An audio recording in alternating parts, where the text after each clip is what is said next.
मुल्तान में अंग्रेज दौर से कायम सीपीओ दफ्तर आज खाली कर दिया गया। यूं तो ये दफ्तर 1861 में कायम हुआ, लेकिन इसकी बाकायदा इमारत 1926 में तामीर की गई। मुल्तान में पहले पुलिस अफसर कैप्टन रिटायर्ड एन थ्रॉसन एसपी के ओहदे पर तैनात हुए थे। अब तक इस इमारत में 72 अफसरान बतौर एसपी, डीपीओ और सीपीओ तैनात रहकर अपनी जिम्मेदारी सरअंजाम देते रहे हैं। इस तारीखी बिल्डिंग में बतौर सीपीओ आखिरी बार ड्यूटी सरअंजाम देने वाले खुर्रम शहजाद थे।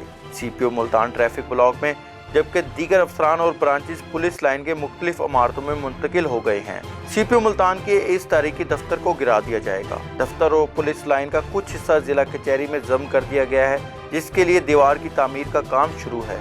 सीपीओ का जाती स्टाफ ट्रैफिक ब्लॉक, जबकि दफ्तर की ब्रांचेस को डॉल्फिन ब्लॉक बिल्डिंग में मुंतकिल कर दिया गया है। एसएसपी ऑपरेशन को एसपी हेडक्वार्टर, एसएसपी इन्वेस्टिगेशन को डीएसपी हेडक्वार्टर के कमरों में मुंतकिल किया गया है। सीपीओ के नए दफ्तर की तामीर का काम भी जारी है और ये मंसूबा 2 सालों में मुकम्मल होगा।